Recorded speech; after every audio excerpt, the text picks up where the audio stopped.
Selamat pagi, BMP pasti bisa. Kawan-kawan sekalian, hari ini saya ingin menjelaskan tentang materi produk knowledge baja ringan yang nanti akan saya bagi menjadi 3 batch, ya. Untuk batch pertama, saya akan menjelaskan tentang produk truss atau rangka baja ringan untuk atap. Kemudian batch kedua, saya akan menjelaskan tentang apa itu roofing, dan yang ketiga, saya akan menjelaskan tentang produk untuk plafon bagian internal, yaitu menggunakan hulu. Oke, saat ini di depan saya sudah banyak tersedia beberapa macam produk galvalum, ya, yang nantinya akan saya jadikan contoh untuk rekan-rekan bisa ketahui bersama. Saat ini tentunya rekan-rekan sudah banyak mendengar tentang apa itu galvalum. Galvalum adalah material yang diaplikasikan untuk produk baja ringan. Ya, tentunya ini adalah sebuah lapisan atau coating yang diberikan untuk sebuah material besi. Ya, pada umumnya material baja ringan ini disebut dengan kepanjangan BJLS atau baja lembaran seng, ya. Jadi awalnya eh, bentuk dari semua produk yang ada di hadapan saya ini adalah material lembaran, kemudian dimasukkan atau dicetak ke dalam mesin dengan hasil bentuk format seperti yang ada di depan saya.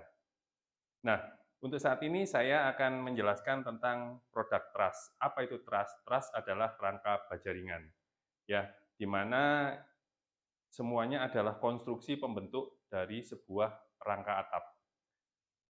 Materialnya umumnya terbagi menjadi dua, yaitu eh, pengganti kaso atau kalau orang bilang di struktur kayu, yaitu kayu eh, 6-8, ya, atau kayu usuk, ya, orang Jawa bilang. Nah, untuk saat ini sebagian besar konstruksinya adalah berbentuk kanal, ya. Jadi ini yang disebut dengan kanal C. Kenapa disebut kanal C? Karena penampangnya ini menyerupai huruf C, ya. Nah, perlu rekan-rekan ketahui, di pasaran itu banyak beredar kanal C dengan berbagai dimensi. Yang umum adalah C80 dan C75. Nah, ada juga yang sekarang keluar C70 dan C65. Tentunya umumnya penggunaannya adalah menggantikan produk kayu dengan ukuran usuk. Nah, rekan-rekan perlu ketahui, untuk baja ringan sendiri ini eh, ada berdasarkan klasifikasi atau spesifikasi. Ya, tentunya ada istilah namanya AZ. AZ itu kepanjangan dari aluminium zinc. Ya, ada AZ 50, ada AZ 70, AZ 80, bahkan ada AZ 200. Nah, tentunya semakin tinggi AZ, maka lapisan terhadap material logam itu semakin tinggi. Ya, artinya bisa kita bilang AZ 100 adalah 100 miligram per meter persegi untuk lapisan baja ringan tersebut. Nah, untuk kanal sendiri, apa yang disebut dengan ukuran C80? C80 adalah penampang bagian punggungnya adalah 8 cm. Sedangkan untuk C75, penampang punggungnya adalah 7,5 cm. Nah, dari penampang itu tentunya mempunyai perbedaan pada dimensi kaki, di mana pada umumnya lembaran yang digunakan lebarnya adalah sama. Semakin tinggi penampangnya atau semakin besar penampangnya, maka konsekuensinya akan berkurang pada bagian kaki. Jadi apabila kita bandingkan secara umum, kanal C80 mempunyai kaki lebih pendek dibandingkan kanal C75. Demikian juga semakin rendah penampangnya C70, kakinya pasti akan lebih panjang. Nah, ada beberapa cara yang digunakan untuk mengukur spesifikasi baja ringan. Ya, kita membutuhkan alat yang paling umum, satu yaitu kaliper atau orang biasa bilang scap mat, seperti ini bentuknya. Ya. Yang kedua, kita menggunakan ya ini alat namanya mikrometer. Nah, fungsi dari mikrometer sendiri adalah mengukur ketebalan dengan dimensi milimeter. Ya. Nah, bagaimana cara menggunakannya? Bagian besar sudah pada paham bagaimana cara mengukur. Jadi, kalau untuk penampang punggung, kita ukur seperti ini. Nah, ini 80 ya. Bisa dilihat bahwa ini punggungnya 80 berarti dia 8 cm. Ya. Kemudian untuk kaki kita bisa mengukur dengan cara seperti ini. Ya. Demikian juga untuk C75. Tentunya panjangnya, penampangnya kurang lebih 7,5 cm. Ya, seperti tercantum di layar digital kaliper ini. Nah, perlu rekan-rekan ketahui bahwa kanal yang baik secara format itu kaki bagian kanan dan kirinya pasti berbeda. Ya. Kenapa harus berbeda? Karena tujuannya adalah untuk mengkapel. Kalau orang Jawa bilang jikopel. Nah, tujuannya bagaimana? Bahwa baja ringan nanti akan sangat mudah disatukan menjadi satu. Ya. Nah, jadi nanti akan berbentuk kubus seperti ini. Nah, apabila kaki kanan dan kirinya sama, maka akan kesulitan untuk mengkopel. Makanya satunya harus panjang, satunya harus pendek, supaya fungsi dari kapel ini bisa dijalankan. Fungsinya kanal ini di kapel adalah untuk menambah konstruksi kekuatan. Ya. Untuk baja ringan sendiri, produk Sitras ini umumnya dibentuk menjadi segitiga, ya. Jadi bentuknya itu segitiga seperti ini. Nanti di tengahnya ada yang namanya kremona atau web, ya. Bentuknya seperti segitiga yang disusun miring-miring, itu kremona atau web. Kemudian bagian atasnya ini namanya top cord, sedangkan bagian bawahnya ini adalah bottom cord. Nah, ini yang digunakan untuk konstruksi baja ringan, yaitu kanal C atau Sitras. Nah, untuk kaki sendiri, mungkin ada pertanyaan, apakah berpengaruh Pak secara aplikatif? Ya, kembali lagi kepada fungsi dari kaki sendiri. Yang pertama adalah fungsi untuk mengkapel apabila produk kanal C ini mau di-combine atau dijadikan satu. Yang kedua, fungsi dari penampang kaki adalah di saat reng akan ditempelkan di skru, sehingga semakin lebar penampangnya, otomatis jarak yang digunakan untuk menembak ini lebih lebar. Nah, tentunya pengaruhnya mungkin secara konstruktif di situ yang saya ketahui. Sedangkan untuk produk truss yang berikutnya adalah reng. Ya, bentuknya seperti ini reng. Ya. Sejatinya reng itu terbagi menjadi dua secara dimensi. Ya, ada reng bentuknya seperti asimetris seperti ini. Ya, yang kedua bentuknya simetris. Apa bedanya? Jadi kalau kita menyebut reng simetris, itu bagian sisi kanan dan kirinya itu kemiringannya adalah sama. Sedangkan disebut reng asimetris, yaitu bentuk kemiringannya berbeda, di mana di bagian satu sisinya dia lebih tegak lurus, sedangkan satu sisinya lebih miring. Nah, tentunya mempunyai fungsi khusus atau fungsi tujuan. Jadi kalau untuk reng asimetris ya yang salah satu sisinya lurus, ini digunakan jika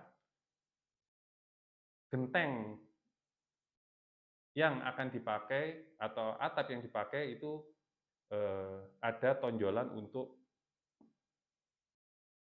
bergantung. Jadi di mana kita ketahui bahwa ada beberapa jenis genteng, ya ada genteng keramik, genteng tanah liat, ya, kemudian genteng beton. Tentunya di bagian bawahnya itu ada tonjolan yang digunakan untuk bergantung pada reng. Nah, dengan konstruksi yang asimetris, tegak lurus, otomatis diharapkan adalah gantungannya lebih presisi dibandingkan dengan yang bentuk A. Ya, jadi ini yang perlu rekan-rekan ketahui bahwa bentuk dari reng simetris dan asimetris umumnya mempunyai tujuan tertentu. Sedangkan reng yang berbentuk simetris adalah untuk meletakkan atap berupa trim deck atau spandek, ya, seperti yang beberapa terpapang di depan saya, ya. Jadi material spandek atau trim deck-nya nanti akan ditaruh di atasnya seperti ini. Nah, nanti akan di-screw dari bagian knock atau bagian yang menonjol. Nah, jadi nanti untuk screw bukan di bagian jalan air, tapi di bagian knock atau yang menonjol. Karena ada beberapa tukang yang tidak paham, mereka screw di bagian jalan air, sehingga jika dilewati air, pasti nanti akan bocor ke bagian bawahnya.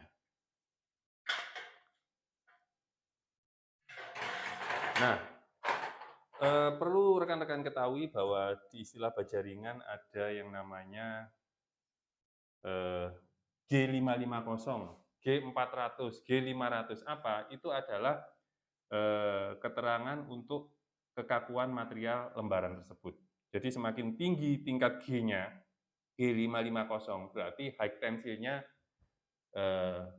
ukurannya adalah 550. Sehingga semakin tinggi tingkat kekakuan, harapannya produk tersebut apabila diberikan tekanan atau menjadi tumpuan material yang ada di atasnya, mungkin genteng yang berat dari genteng beton atau genteng keramik, itu dia tidak lembek materialnya. Jadi benar-benar kaku. Kemudian ada beberapa produk yang menggunakan tensil atau tekanan di bawah 550, yaitu mungkin sekitar 450 atau 500. Contohnya apa? Seperti talang roll. Kenapa talang roll ini harus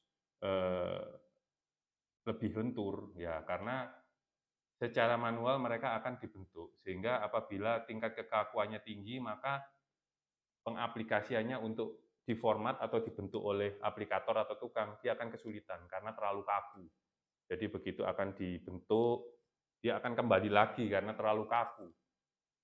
Nah, ini yang membedakan. Tetapi untuk atap sendiri, itu normalnya di angka 450 atau 500. Kenapa? Ya ini belum tentu menjadi acuan, karena berdasarkan pengalaman saya, apabila atap spandek atau trim deck ini materialnya begitu kaku, mungkin secara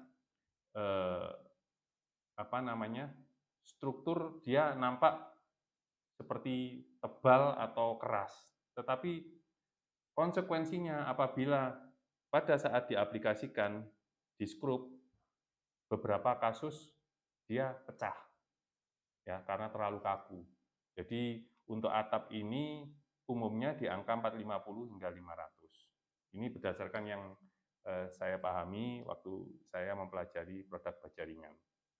Ya, sedangkan di baja ringan sendiri ada istilah TCT atau BMT.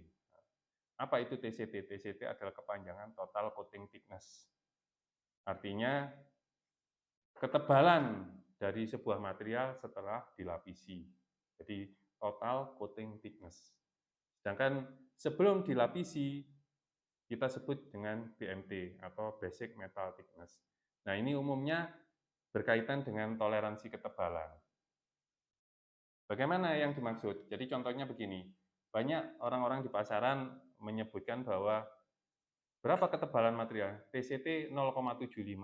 Nah, berapa BMT? BMT adalah toleransi ketebalan yang diberikan atas ketebalan tersebut. Jadi ketebalan toleransi bawahnya sebelum atau mungkin pada saat lapisan tersebut tipis. Ya, jadi BMT 0,7, berarti toleransinya adalah 0,5 mili. Jadi TCT 0,75, tapi setelah diukur ada beberapa bagian yang 0,70. Nah, itu berarti BMT yang disampaikan sesuai dengan toleransi yang disampaikan. Oh, toleransinya 0,5. Berarti apabila ketebalan tersebut 0,75, toleransinya adalah begitu diukur ada beberapa bagian yang 0,70, 0,71 itu masuk dalam toleransi mereka. Oke, saya rasa mungkin untuk baja ringan dengan kategori trust cukup saya sampaikan di sini. Nanti apabila ada pertanyaan bisa melalui link atau nanti bisa pada video batch berikutnya. Terima kasih.